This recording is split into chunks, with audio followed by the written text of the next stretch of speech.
officials across the world to make sure that we have all the appropriate input signals and can share You can watch signals of this what we're hearing seeing with in the other full platforms as well. online at cspan.org.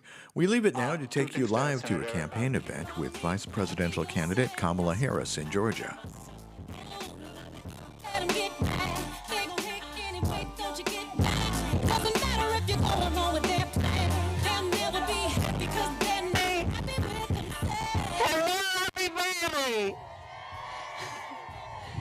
Oh, it's good to be back in Georgia, and it's good to be with my friend Stacey Abrams. Can we all have Stacey Abrams?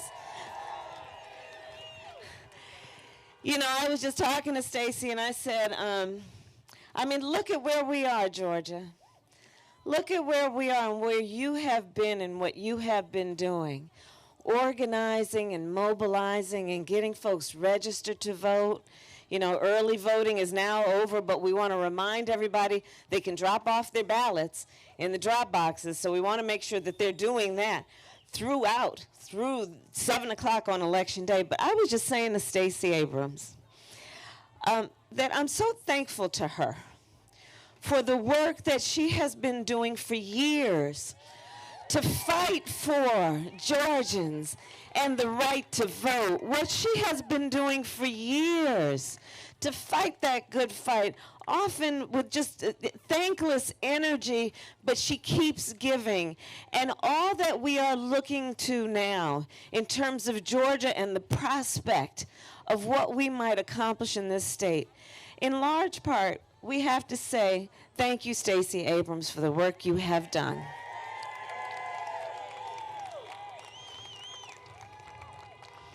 And I want to thank, of course, Lucy McBath. We got to get her reelected. Boy, there's Lucy. We talked about Lucy. You know, when you all elected Lucy McBath, that made a real statement about who we are as America. That was a real statement about who Georgia is as a state. That was a huge statement about who the South is. All of that happened when you sent Lucy McBath to the United States Congress. So let's make sure we send her back. I see Hank Johnson over there, Congressman Hank Johnson.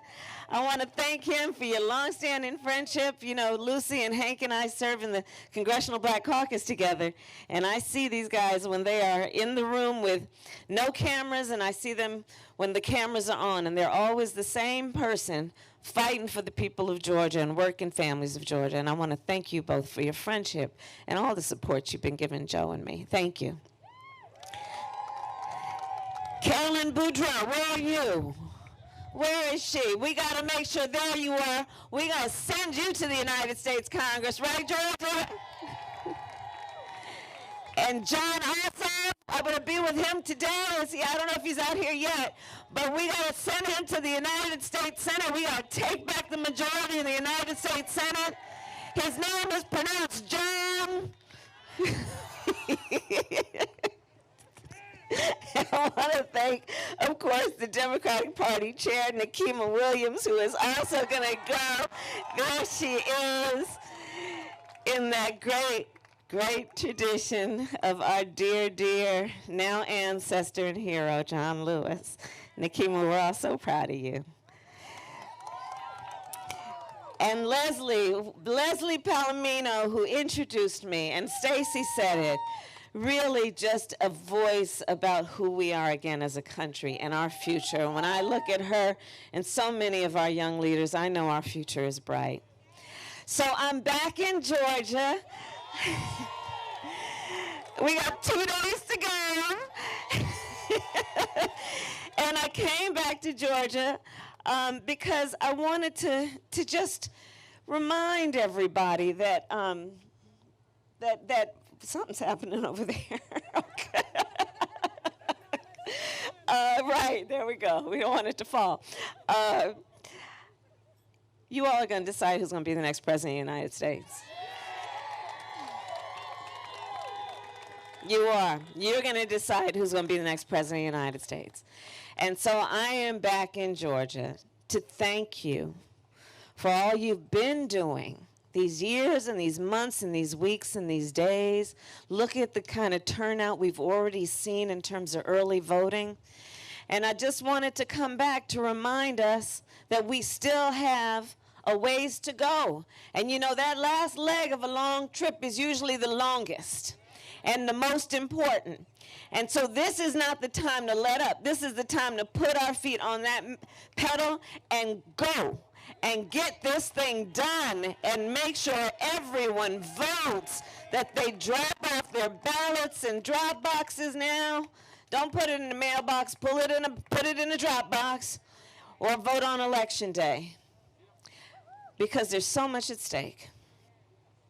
You know, we are in the middle of at least 4 crises. Joe and I talk about that all the time. The first 2, a pandemic. You know, and I'm just going to come down here. How about that? Let's just avoid a catastrophe, shall we? Okay.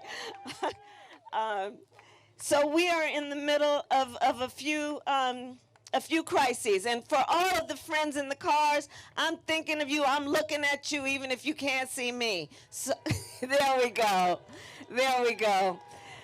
So we're in the middle of 4 crises taking place at the same time. We are in the midst of a public health crisis of a proportion we've never seen. It's probably one of the greatest mass casualty events we have experienced as a country since World War II. Over 225,000 people have died in just the last several months. Many whom tragically, for their last days on earth, weren't even able to be with the people they love, to hold their hands because of the nature of this virus. 9 million people have contracted the virus with untold long-term health consequences. Doctors are talking about things like lung scarring. And the thing is, it didn't have to be this way. It didn't have to be this bad. Thanks to a fellow by the name of Bob Woodward, we know that on January 28th, Donald Trump was informed about the seriousness of this. He was told it is 5 times as deadly as the flu. He was told it can impact people of every age. He was told it is airborne. And what did he do? He covered that information up. He suggested that this was a hoax. He minimized the seriousness of this. He lied to the American people. And this is now where we are. And on top of it, he has the gall to be in court with his boy Bill Barr trying to sue to get rid of the Affordable Care Act that President Obama and Vice President Joe Biden passed, that brought health care to over 20 million people that didn't have it. That for the first time gave protections to people with pre-existing conditions. Honk if you know somebody with diabetes. Honk if you know somebody with high blood pressure, with lupus, surviving breast cancer.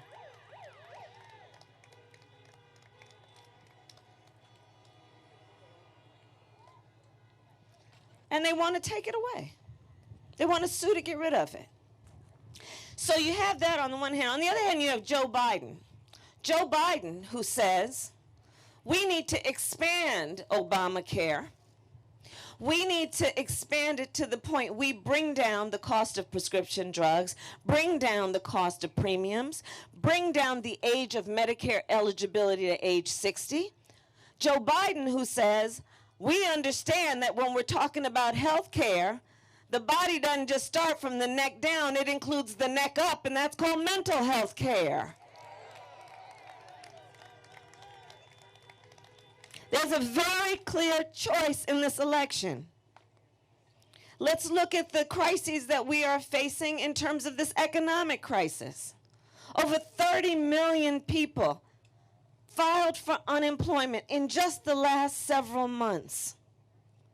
Here in Georgia, 1 in 8 households is describing a member of their household, if not the entire household, as being hungry. Here in Georgia, 1 in 5 households is describing an inability or a concern about their ability to pay rent. Here in Georgia, 1 in 4 small businesses has gone out of business. potentially never able to reopen. And again, Georgia, there's a real clear difference. On the one hand, you have Joe Biden, who on the subject of the economy, when asked about it, how's the economy doing, what Joe says is, well, you tell me, how are working people doing? How are working families doing? Joe says, we need to deal with the fact that you want to talk about the economy, then let's not ever raise taxes on anybody making less than $400,000 a year. We will also bring down the middle class tax rate. We will also pass a bill that allows people to have a $15,000 tax credit for first-time home buyers for down payment and closing costs. Joe says no working family should pay more than 7% of their income in child care. There's a real difference here. On the other hand, you have Donald Trump, who when asked about the economy, asks about the stock market, asks about rich people, passes as one of his first orders of business a tax bill benefiting the top 1% and the biggest corporations of America, to the point that we are all now going to have to deal with a $2 trillion deficit. Well, Georgia, if we do our thing, these next 2 days, and God willing get elected, Joe and I are about to get rid of that tax cut and invest that money in working families, invest that money on building up our infrastructure, our roads and our bridges and renewable energy. We're about to invest that money in our students coming from homes that make less than $125,000 to say, if you are coming from such a home, you will pay nothing for a 4-year college or an HBCU, private or public. We will invest that money in our college graduates who have student loan debt if they take on a job in public service or a job that pays less than $125,000 and erase their debt. We will invest in the American worker and the American family. Georgia, there's a clear choice in this election. A clear choice. In the midst of it all, we are also having a long overdue reckoning on racial injustice in America. Joe Biden, a student of America's history, someone who has the courage to speak truth, has the courage to speak the phrase, Black Lives Matter.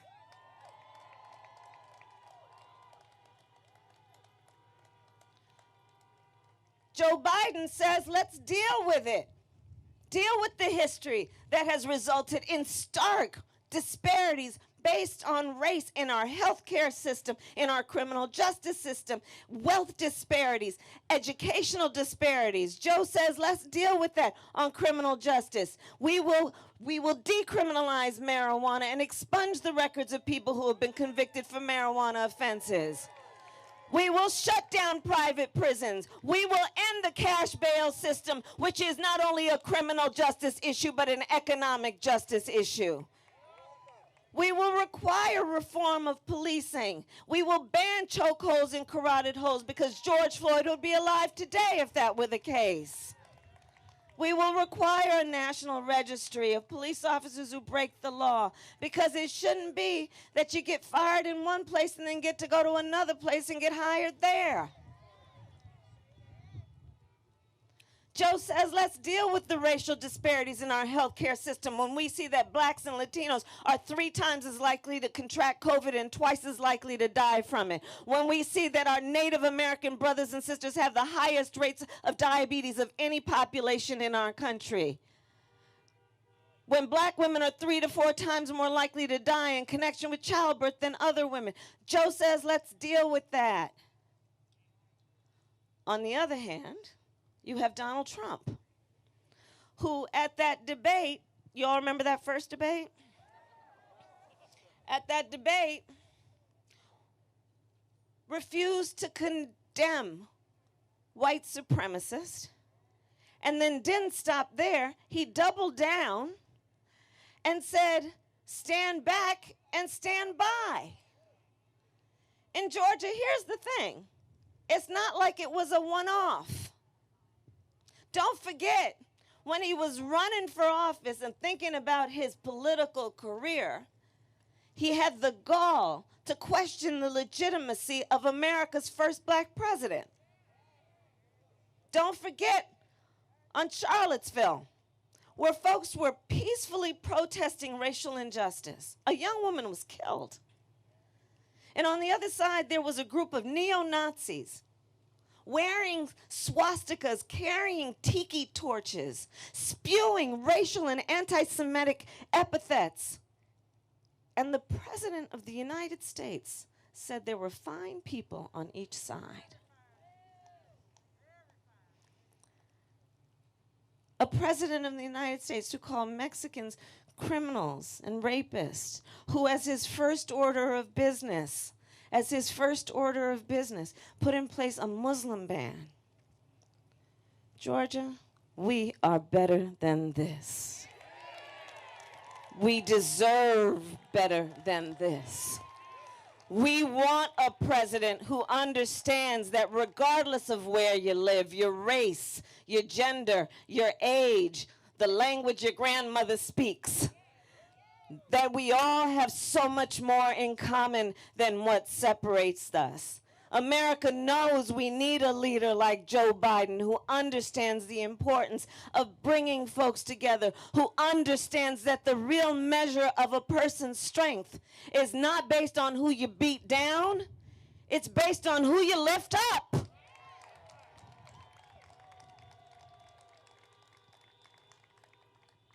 We have a real clear choice in this election in terms of the future of our country. Not to mention the crisis that we are facing, which is the climate crisis. Now, y'all know I come from California, but the West Coast is burning. From California up through Oregon, Washington, over to Colorado, wildfires. I've met with families that have been evacuated, never to return to their homes. I've met with firefighters who were fighting the fires while their own homes were burning. In fact, my brother-in-law is a firefighter. On the Gulf Coast states, the neighbors to here, right? We've had 5 named storms just this year. And you know, you name a storm because it's that big. In the Midwest, floods that have caused farmers to lose a whole season of crops. So Joe Biden says, hey, we need to deal with the reality of this, the urgency of this. The clock is ticking. We need to have timelines like net zero emissions by 2050. We need to invest in renewable energies and wind turbines and solar paneling. And let us understand this is about the creation of jobs, millions of jobs. This is also about equity and civil rights when you look at the fact that in all of the poor air quality districts in our country, 70% of the residents of those places are people of color. Joe understands that. On the other hand, you have Donald Trump, who, I kid you not, so he was asked about the wildfires in California. And the question went something like, so there's, you know, the scientists are telling us that there's human behaviors that are contributing to these extreme weather conditions and the wildfires. The President of the United States, the Commander-in-Chief of the United States, responded by saying, science doesn't know. What is that? Well, here's the thing, Mr. President. Science does know, and so does the leading scientific magazine that endorsed Joe Biden for President of the United States.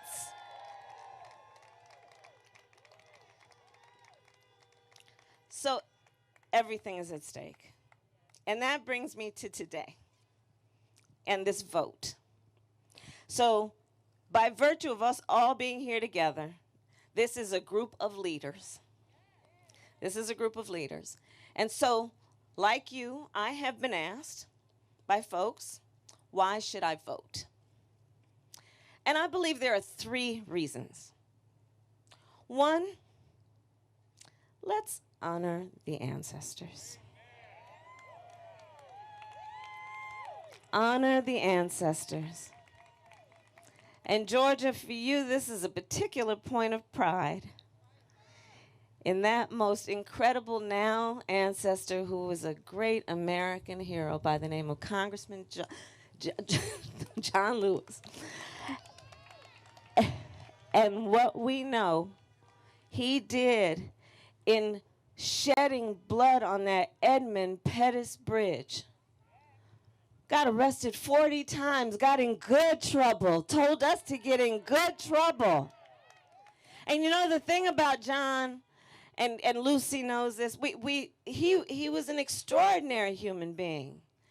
And John also understood that the fight for voting rights is an extension, obviously, of our fight for civil rights. John was front and center on every civil rights fight, by the way. John was front and center on the fight for marriage equality. John was on the front and center fight for Dreamers and DACA and fairness and justice for all people. So this is a moment to honor the ancestors. That's a reason to vote. To honor the fact we just celebrated the 100th anniversary of the 19th Amendment. All those suffragettes in their white marching and shouting for a woman's right to vote. And of course, while we remember history, we must remember it accurately. Black women couldn't vote until 1965. So we still have work to do. Reason number one, honor the ancestors. Reason number two, everything is at stake. Everything is at stake. We have talked about so many issues. Let's talk about a woman's right to make decisions about her own body. Let's talk about renewing the protections for DACA. Let's talk about pay equity and what we need to do to make sure that all people, and that means women, get paid equal for equal work. Everything is at stake. Reason number three, and this brings me back to where I started talking about the work of Stacey Abrams, which is this. I've been traveling the country again. I've now come to Georgia many times. I was in Florida. I was in Texas yesterday and Florida. I'll be in Pennsylvania. I was in Michigan, North Carolina. I'm going there after I leave here. All over the country. Okay, what I don't need to tell Georgia, but I will just remind us all over this country, and in particular in recent history since 2013 when the Supreme Court gutted the Voting Rights Act, almost 24 states put in place laws that were designed to make it difficult for us to vote. You know, here in Georgia, they were purging the voter rolls. We have seen in Texas how they were picking up drop boxes. You know, they put a thing in Texas, 1 drop box per county. I was in Harris County, where Houston is. 4 million people live there. They have 1 drop box. In states where they're saying, well, if you do a mail-in ballot, you got to fill out your ballot, then put it in 1 envelope, and then you're supposed to seal that and then put it in another envelope, and you got to be sure you sign it here, but then in some places you got to be sure somebody else signs it.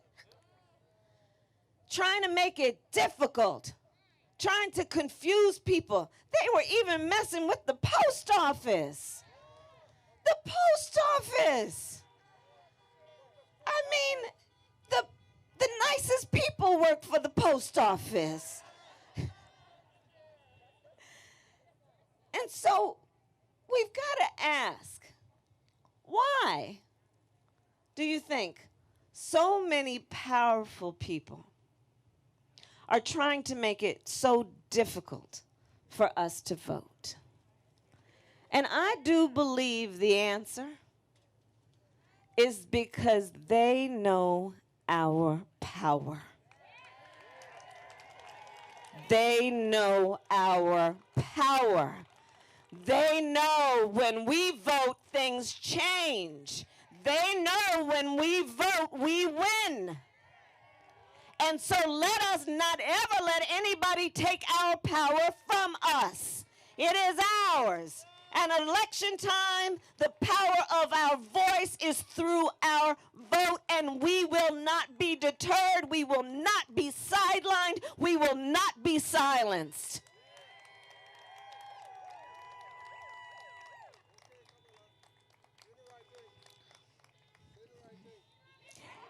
And here's my last point. Here's my last point. This moment will pass. And years from now, our children, our grandchildren, and others, they will look in our eyes, each one of us, and they will ask us, where were you at that moment?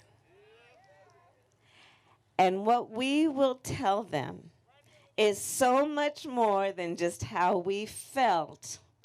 We will tell them what we did.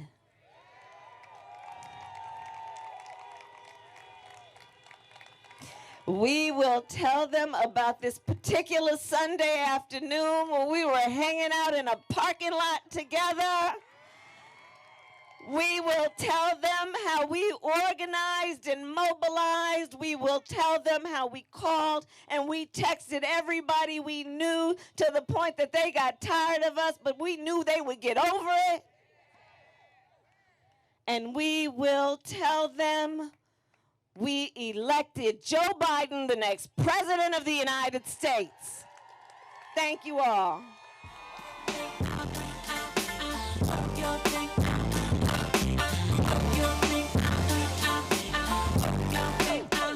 So many girls, I hear you've been running from the beautiful queen that you can be becoming. You can look in my palm and see the storm coming. Read the book of my life and see I'm overcoming. Just because the length of your hair ain't long, and they often criticize you for your skin tone. Wanna hold your head high, cause you a pretty woman. Get your runway strut on and keep it going. Girl, live your life. Just want to be myself. Yeah. Don't be yourself. Follow me, follow me, follow me. Girl, be yourself. That's why I be myself. Let them get mad. They gon' hate anyway, don't you get mad? Doesn't matter if you go along with their plan. They'll never be happy cause they're not happy with themselves. What would you do? I'm talking about things that I know. What would you do? It's okay, show yourself some love.